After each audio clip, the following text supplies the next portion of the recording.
Assalamualaikum warahmatullahi wabarakatuh. Saya berharap agar semua yang menonton video saya ini dalam keadaan yang sihat sejahtera. Okey, hari ini saya akan membawa satu perkongsian yang baru. Nak tahu apa dia? Rahsia tulisan Al-Quran. Okey, kita lihat apa yang akan saya kongsikan pada hari ini. Saya ingin anda semua melihat sepotong ayat dari surah Al-Baqarah yang bermaksud iaitu ketika ketua-ketua yang menjadi ikutan itu berlepas diri daripada orang-orang yang mengikutnya, sedang kedua-dua pihak melihat betapa ngerinya azab siksa itu, dan ketika terputusnya segala hubungan antara mereka. Kita akan melihat dalam ayat yang ke-166 surah Al-Baqarah perkataan asbab. Okey. Kamu perlu perhatikan dari segi ejaan. Selepas ini kita akan melihat sepotong ayat dari surah Sad. Ayat yang ke-10 bermaksud, ataupun adakah mereka menguasai langit dan bumi serta segala yang ada antara keduanya? Kalau ada kekuasaan yang demikian, maka biarlah mereka naik mendaki langit menurut jalan-jalan yang membawa mereka ke situ untuk mentadbirkan seluruh alam. Sama juga seperti ayat dalam surah Al-Baqarah, kita akan lihat surah As-Sad ayat yang ke-10, kita akan lihat perkataan asbab. Tadi pun asbab, yang ni pun asbab. Apakah perbezaan yang dapat kamu lihat? Sebentar lagi saya akan terangkan perbezaan dan persamaan perkataan asbab dari kedua-dua surah tersebut. Okey, sebelum itu saya ingin menerangkan sedikit tentang perkataan asbab. Perkataan asbab disebut 4 kali di dalam Al-Quran. Kita lihat perkataan asbab. Okey, yang pertama di dalam surah Al-Baqarah ayat 166, yang kedua di dalam surah As-Sad ayat 10 dan yang ketiga di dalam surah Ghafir ayat ke-36 hingga ke-37. Begitulah istimewanya perkataan asbab. Okey, kemudian kita akan lihat kembali perkataan asbab dalam surah As-Sad ayat yang ke-10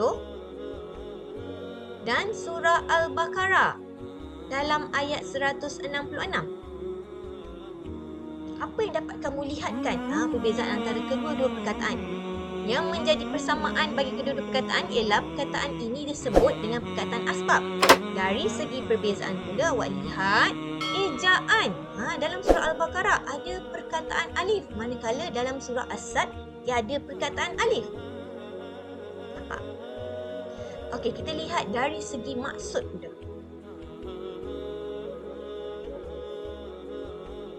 Kita akan lihat maksud asbab dalam surah Al-Baqarah ayat 166 yang membawa maksud menceritakan asbab dalam hubungan persahabatan, persaudaraan atau kekerabatan. Hubungan ini adalah hubungan yang memang wujud, namun akhirnya terputus disebabkan kedahsyatan azab. Okey, sekarang kita akan lihat pula maksud asbab dalam surah Sad ayat 10.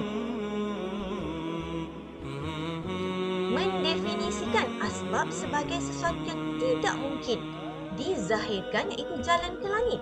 Mustahil manusia mampu ke langit melalui tangga-tangga yang dibina.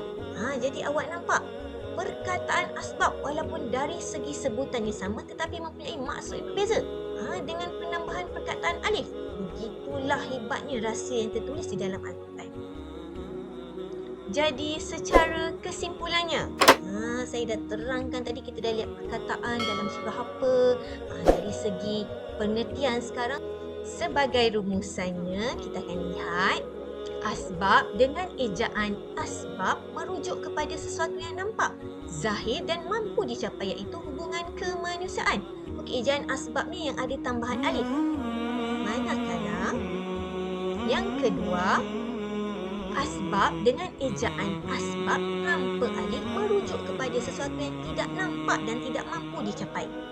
Sekarang awak lihat, sungguh indahnya rahsia-rahsia yang terdapat dalam Al-Quran. Jadi, untuk mengetahui dengan lebih lanjut lagi rahsia yang terkandung di dalam Al-Quran, ini adalah sebahagian saja, sungguh pun tak sampai, sedikit saja. Banyak lagi rahsia-rahsia yang terkandung dalam tulisan Al-Quran.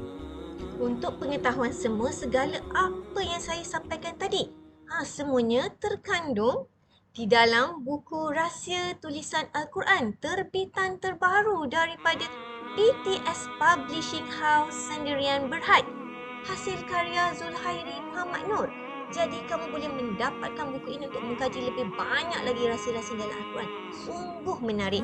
Untuk mendapatkan buku ini, kamu boleh klik link di bawah ini. Cepat-cepat klik.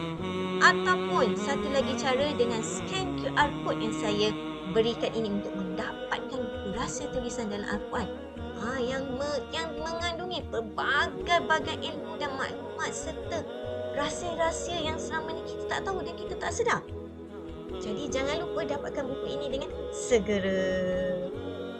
Okey, sekian saja perkongsian saya tentang sedikit rahsia tulisan dalam Al-Quran. Hari ini saya telah menerangkan tentang perbezaan ejaan asbab di dalam Al-Quran, yang mana satu ejaan mengandungi tambahan huruf alif, manakala satu ejaan tiada huruf alif, yang begitu membawa maksud yang berbeza. Jadi jangan lupa dapatkan buku rahsia tulisan dalam Al-Quran dengan segera. Sekian saja perkongsian saya pada hari ini. Jika video saya ini memberi manfaat kepada semua, jangan lupa subscribe channel Cikgu Hasya.